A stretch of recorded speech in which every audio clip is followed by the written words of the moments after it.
This is a dramatization of a news program in the year 1985. The events described here are not actually occurring at this.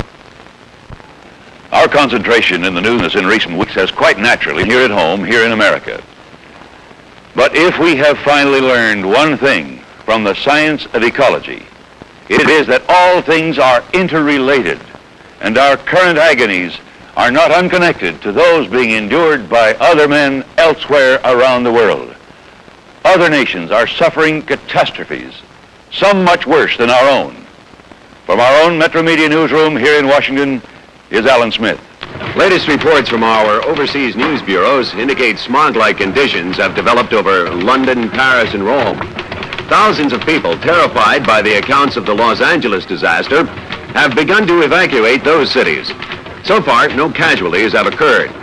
On the other side of the world, food riots are still ripping through the major cities of India and China and Japan. The total number of dead in most recent cycle of starvation and social unrest is unknown. However, estimates based on similar conditions in those three countries over the past 5 years indicate the figure will be astronomical. All communications with the capital cities of New Delhi, Peking, and Tokyo ceased more than a week ago. But preliminary reports then put riot and starvation deaths into the tens of millions. Starvation deaths also are occurring with increasing frequency on the continent of Africa. The United Nations says at least 10 governments there have collapsed in the turmoil of mass starvation and social upheaval. As is often the case, the innocent are suffering the most. The children of Africa are in no way responsible for the current conditions, yet they are suffering and dying like insects. The populations of the underdeveloped countries of Africa exploded during the 70s and 80s. In fact, despite an appalling death rate, the number of children there actually increased. Now, war, famine, pestilence, and social unrest are taking their toll. And if the population here is eventually stabilized, it will be because of the massive deaths of these children. In the last 2 decades, most of the children born in Africa, Asia, and South America entered the world already under a death sentence in their earliest years. What conditions prevail tonight in South America, there is no way of knowing. No one has been in any extended contact with any of the capital cities there in more than 4 days. Finally, latest figures from Mexico City indicate 9,000 have died there in the past 2 days. That city is struggling out of a dysentery epidemic similar to the one in Cairo, Egypt, 3 years ago. Mark? Thank you, Alan. The disasters we're enduring these days are clearly connected to the massive population explosion throughout the world in this century. In New York, Bill Jorgensen has some observations.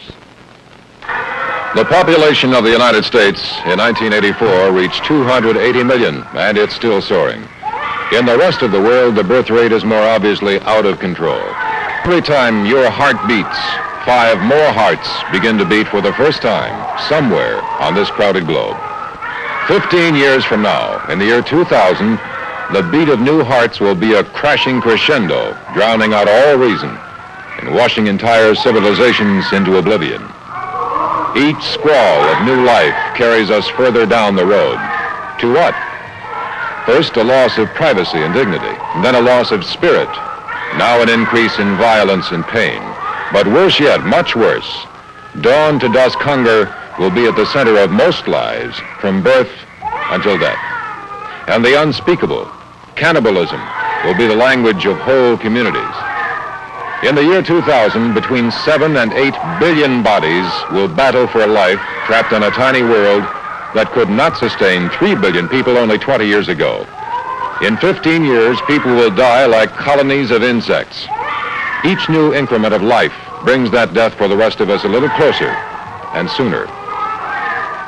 A scant quarter of a century ago, a birth was an occasion for celebration, for joy and awe. And now it's cause for sorrow and fear. Beyond the wars, the famines, and the pestilences, what fearful rites and ceremonies, what politics, what strange gods will tomorrow reveal? As Yeats asked when he foresaw the wreckage of the 20th century, what it would bring. What rough beast, its hour come round at last, slouches towards Bethlehem to be born? This is Bill Jorgensen in New York. Now that report from New York, of course, contains some of Bill's own views, and to be fair, not all experts agree with his analysis of the crisis. They insist the world can sustain its current population and perhaps even accommodate more, but generally do agree some rather drastic measures are needed to control the birth rate. Now, the President talked about overpopulation in our own country at some length tonight during his address. He promised that within the next few days, he will outline a major new program to deal with the problem.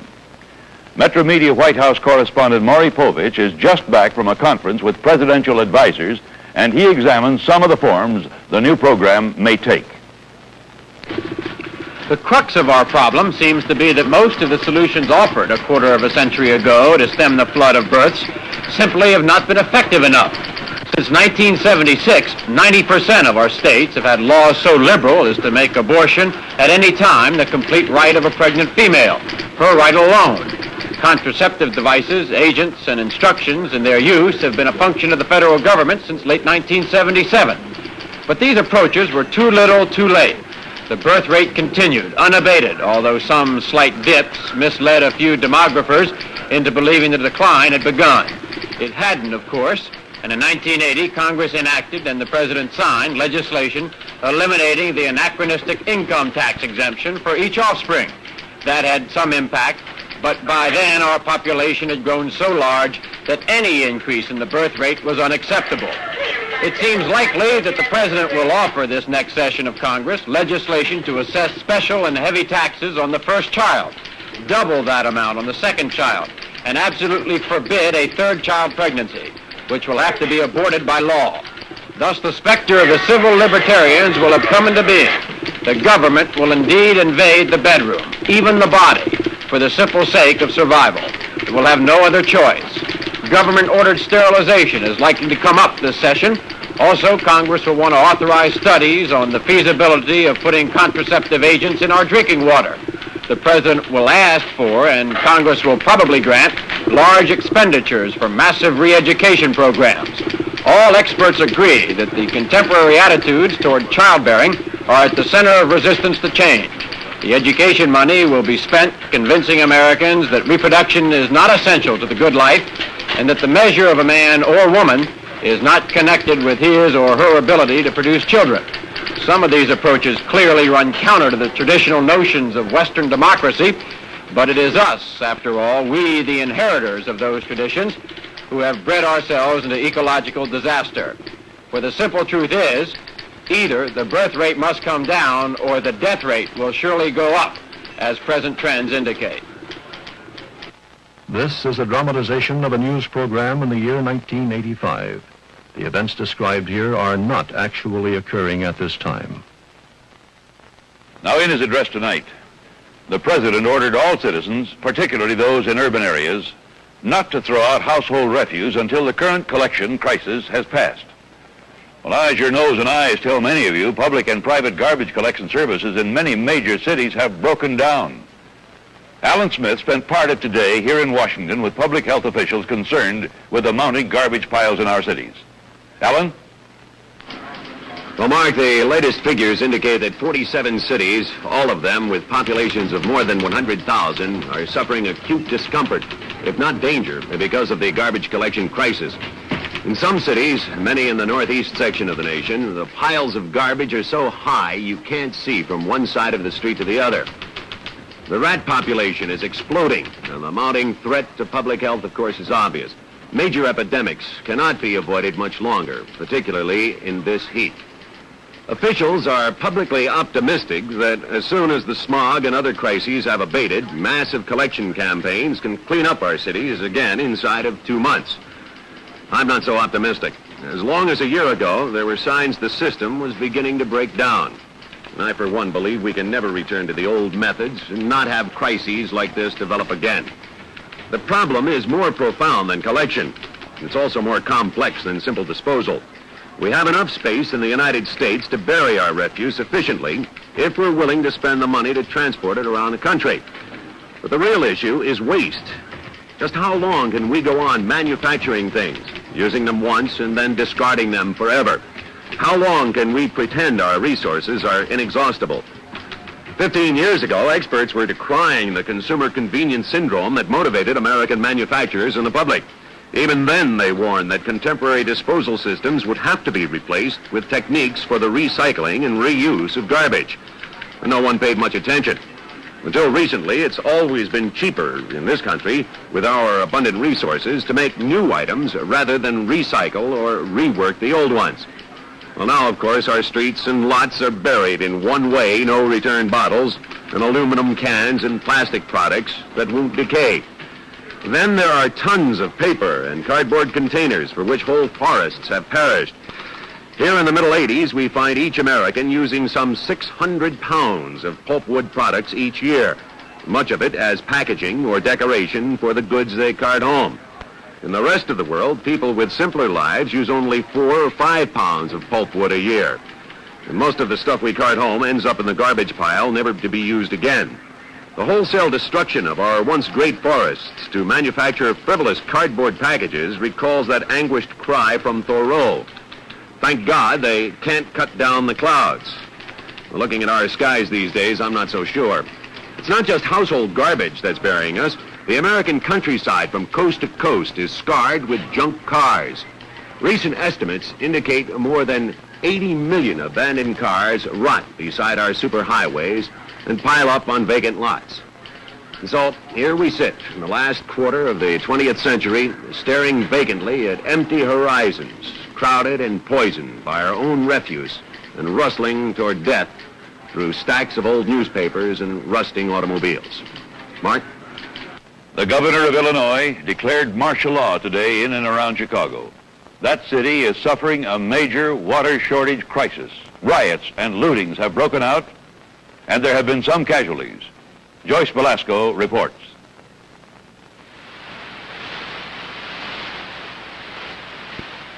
We're obviously having a little trouble with that report. We'll get back to Joyce Velasco in just a few moments.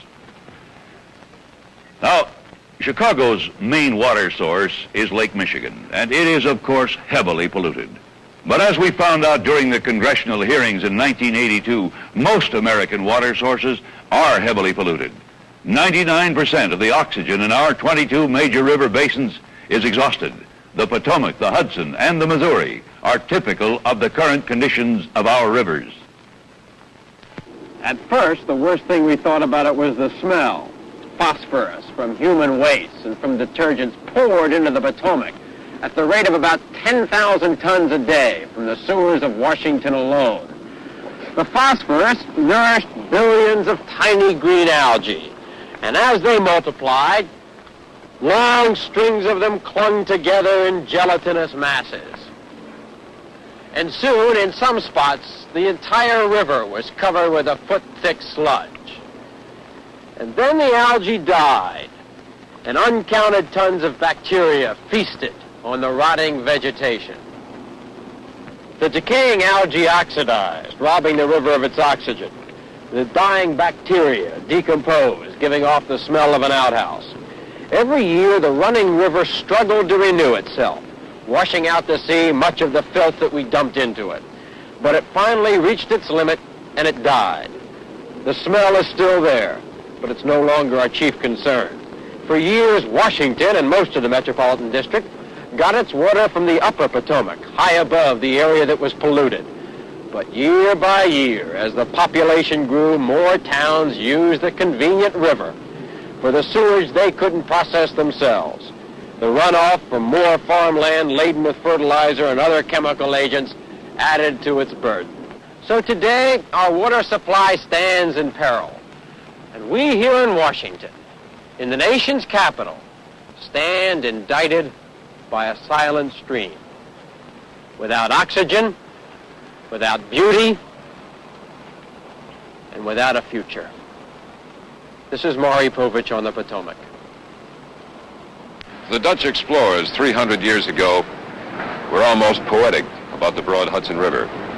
They rhapsodized about the sweetness of the air, the purity of the water, the abundance of fish in the river, and game on the shores. But by the middle of this century, the once sparkling waterway was the dumping ground for more than 400 industrial polluters. who poured an incredible brew of chemicals, dyes, acids, oil, silt, soap, and detergents into its overburdened waters. They were helped in their destruction by scores of towns and cities along the river banks who filled it with human excrement and the other effluent of urban life. By the early 1970s, New York Harbor was a cesspool. The river for more than 100 miles north was fouled with rotting boats, old tires, raw sewage, and 1,000 other putrid products. There were some efforts to clean up the Hudson, but as the population continued to grow, the government refused to spend money for efficient cleansing systems, and the sewage treatment plants of the 1970s were outdated before they were ever built. And too many attempts to stop individual polluters went through an endless series of arguments, hearings, and court battles, and then frequently failed to accomplish very much. So each year, the river where shad and sturgeon had once swum upstream to spawn became dirtier. And today, as the tides ebb and flow in the estuary of the great river, the accumulated garbage and filth sloshes back and forth like an obscene rhythmic ballet. This is Bill Jorgensen along the Hudson River. The eastern rivers have been getting all the attention in recent years. They were turned into open sewers back in the 50s and 60s. But most people don't know that we've killed the great waterways of the West, too. Take the Missouri, for example. The first thing we did back in the 70s was to dam the Missouri and its tributaries to death. A free river once gushed out of its birthplace in the mountains of Montana and tumbled across the plains for more than 2,000 miles.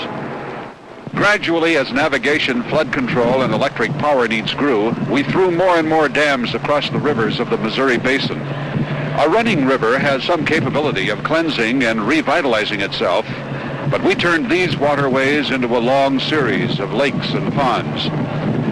Then, as the cities of the plains expanded, they dumped more and more of their sewage and phosphate-laden detergents into the once clear water. In the 70s, there were some efforts at reform. Attempts were made to force the cities and industries on the vast Missouri drainage basin to clean up their filth, but nobody wanted to be first. And the political power of the major polluters was immense. And so today, a string of stinking cesspools stretch out where once pure rivers flowed toward the sea. This is Glenn Hansen on the banks of the Missouri River. The killing of the rivers was bad enough, but it was just the first step. As the chemicals, the insecticides and herbicides, the oils and acids, the detergents and the poisons flowed into the rivers, they eventually made their way to the sea. Back in the mid-60s, some experts estimated that as many as 500,000 different chemical substances, many of them highly toxic, were flowing into the oceans. Radioactive nuclear wastes were dumped into the sea too. They were put in containers, but the containers couldn't last forever, and some of the wastes would retain their radioactivity for thousands of years. The combined effect of this hellish brew on the seas was beyond guessing.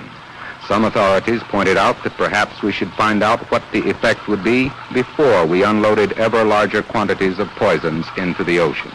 But nobody much listened, and little was done. In the mid-70s, the collapse began. Fish that returned to the rivers to spawn simply died when they swam into the contaminated streams. Shellfish, the clams and oysters that live in the shallow tidal estuaries, had long since been killed by the oil and other chemicals that have continued to foul. By 1978, seabirds had almost disappeared. Some killed by specific accidents, but most simply victims of the rising level of DDT and other poisons in the fish they ate. The commercial fishing industry was only a memory by 1980, and that collapse, of course, marked the beginning of the still-spreading famine that struck Japan and China, both of which were so highly dependent on their harvest from the sea. But the worst was yet to come. It was back in the mid-1960s that an obscure professor in a Midwest college first recognized the possibility that faces us now. It had long been known that the greenery on land, the trees and grass and bushes, generate about 30% of the Earth's oxygen supply through the process of photosynthesis. The other 70% is made by the minute single-celled plants of the sea the phytoplankton. In the early 1970s, it was discovered that DDT and other powerful insecticides could slow down the process of photosynthesis in the sea, even when present in unbelievably minute amounts. In larger concentrations, of course, it simply killed. Still, few believed that the vastness of the sea could ever be really polluted. Today we know better. Although we don't know how bad it is, we do know that vast areas of the oceans are now devoid of the plant life so necessary to the continued existence of life on Earth. The percentage of oxygen in the air has so far dropped only slightly. The hope is that the process of oxygen depletion, if that is what has now started, will take many years and will be reversible. But at least some calculations show that once the process begins, it may proceed at a faster and faster pace until soon, no more than a few years from now, the life-giving oxygen in the air we breathe will be gone.